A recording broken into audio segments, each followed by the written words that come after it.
Hi guys, welcome back to my channel. இன்றைக்கி நம்ம சேனலில் என்ன பார்க்க போகிறோம்னா ஒரு vlog தான் பார்க்க போகிறோம். இன்றைக்கி ஈவினிங் எங்களுக்கு ரொம்ப போர் அடிச்சிச்சு. நானும் மகேஷ் அக்காவும் வெளியே எங்கேயா ஸ்நாக்ஸ் சாப்பிட போகலான்னு போயிட்டு இருந்தோம். எங்கடா போகிறதுன்னு ஒரே யோசனையாக இருந்துச்சு. அப்போ தான் இன்ஸ்டாகிராமில் ஒரு வீடியோ பார்த்தோம். 99 ரூபீஸ்க்கு அன்லிமிட்டட் ஈவினிங் ஸ்நாக்ஸ்ன்னு சொல்லி போட்டிருந்தாங்க. எங்கன்னா திருவண்ணாமலை தாண்டி கொள்ளிடம் செக் போஸ்ட்டு. நாங்களாம் ஸ்நாக்ஸுன்னு எழுதியிருந்தாலே அந்த கடையை என்னான்னு போய் ஆரம்பிச்சிட்டு வந்துடுவோம். அதுவும் இல்லாமல் அன்லிமிட்டெட் ஈவினிங் ஸ்நாக்ஸுன்னொடனே டக்குன்னு வண்டியை திருப்படான்னு திருவண்ணாமலை தாண்டி அந்த கொள்ளிடம் செக் போஸ்ட்டை போகலான்னு பார்த்தா எங்களுக்கு அங்கேயே வழி தெரியல. அப்பயும் ஆட்டோக்காரங்கிட்ட விசாரித்து அந்த கடைலாம் எங்கே இருக்குதுன்னு தேடி கண்டுபிடிக்கிறதுக்குள்ளாங்க நாங்களுக்கு ஒரு வழி ஆயிடுச்சு. அப்புறமேட்டு மறுபடியும் திருவண்ணாமலை வந்துட்டு கொள்ளிடம் செக் போஸ்ட் எங்கன்னு கேட்டாங்கன்னா 1 கிலோமீட்டர்னு சொல்லி ஆட்டோக்காரங்க அண்ணனுங்க சொன்னாங்க. சரின்னு டக்குன்னு நாங்களும் போகிறோம் ரொம்ப நேரமாக போய்கிட்டு இருக்கோம். எங்களுக்கும் அந்த ஸ்வீட் கடை எங்கே இருக்குன்னே தெரியல. அதுக்கப்புறம் மேப் போட்டு பார்க்கலாம், சரி மேப்பு கரெக்டாக சொல்லுமேன்னு பார்த்தா அது எங்களுக்கு மேலே இருக்குது. அது என்ன சொல்லுதுன்னு எங்களுக்கே புரியல. அதுக்கப்புறம் ஒரு வழியாக எப்படியோ நாங்கள் கடையை கண்டுபிடிச்சிட்டோம். அந்த கடை எங்கே இருக்குன்னா கொள்ளிடம் அந்த ரவுண்டான செக் போஸ்ட் அந்த ரவுண்டானத்திட்ட ரைட் சைடு போனால் அந்த கடை அங்கே இருந்துச்சு. அந்த லைட்டிங் வச்சு தான் நானே கண்டுபிடிச்சேன்.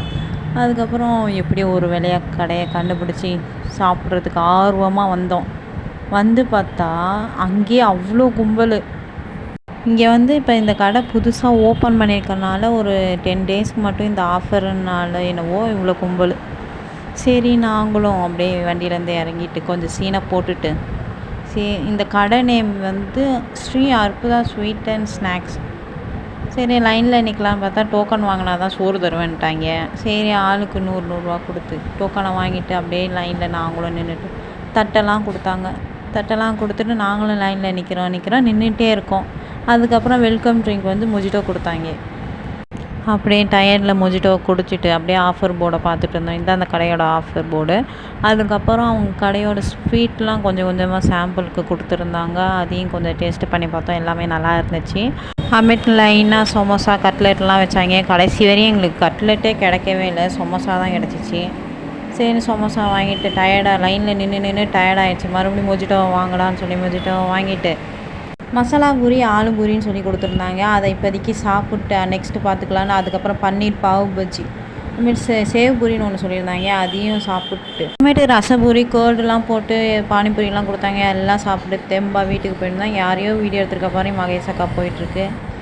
இந்த அவமானம் உனக்கு தேவையா அப்படின்ற மாதிரி எனக்கு ஷேம் ஆயிடுச்சு. சரி ஓகே அப்படியே வீட்டுக்கே போயிட்டுருக்கப்ப ஒரு டிஸ்கஸ் என்னடா இந்த பிள்ளைங்க நைன் பேசிட்டு ஒரு டிஸ்கஸ் பண்ணிட்டுருக்குன்னு பார்த்தீங்கன்னா கரெக்டாக நாங்கள் 100 ரூபாய்க்கு சாப்பிட்டோமா அப்படின்னு கணக்கு போட்டுக்கிட்டே போயிருந்தோம். நாங்கள் 100 ரூபாய்க்கு மேலேயே நல்லாவே சாப்பிட்டோம். எல்லாமே சூப்பராக இருந்துச்சு. இதே மாதிரி உங்களுக்கு எந்த ஒரு டென்ஷனாக இருந்தாலும் சரி, என்ன ஒரு கவலையாக இருந்தாலும் சரி, இது மாதிரி கொஞ்சம் ஃப்ரெண்ட்ஸோடு போய் கொஞ்சம் வெளியே நம்ம சாப்பிட்டோன்னு வச்சுக்கோங்களேன், சாப்பிட்டாலே நமக்கு கஷ்டமே கிடையாது. பட் எல்லாருக்கும் அப்படியான்னு தெரியல. ஆனால் நானும் மகேஷ் அக்காவும் அப்படி தான். எங்களுக்கு என்ன ஒரு கஷ்டமாக இருந்தாலும் ஃபஸ்ட்டு நாங்கள் வெளியே போய் சாப்பிட ஆரம்பிச்சோன்னா எங்களுக்கு அப்படியே கொஞ்சம் மைண்டே ஃப்ரீ ஆயிரும். சரி அப்படியே நம்ம காவேரி ஆற்று பாலத்தில் போயிட்டு இருக்கப்போ அப்படியே நம்ம மலைக்கோட்டை லைட்டிங்லாம் போட்டு சூப்பராக அழகாக ஜெகஜோதியாக இருந்துச்சு. சரி அதை வீடியோ எடுக்கலான்னு பார்த்தா அதை ரொம்ப மோசத்தின் உச்சக்கட்டத்தில் எடுத்து வச்சுருக்கேன். நானும் ஜூம்லாம் பண்ணி எடுத்தேன். கடைசி வரையும் அது தெளிவாகவே என் மொபைலில் தெரியல, ஒரே சங்கட்ட குஸ்காவாக போயிடுச்சு. சரி ஓகே காய்ஸ், பகல்லே என் மூஞ்செல்லாம் இருட்டாக தான் தெரியும். இருட்டில் எடுத்தேன்னா சுத்தமாகவே நான் தெரிய மாட்டேன். இதே மாதிரி நெக்ஸ்ட்டு ஒரு விளாகில் பார்க்கலாம். மறக்காமல் நம்ம சேனலை சப்ஸ்கிரைப் பண்ணாத சப்ஸ்கிரைப் பண்ணிக்கோங்க. Bye guys.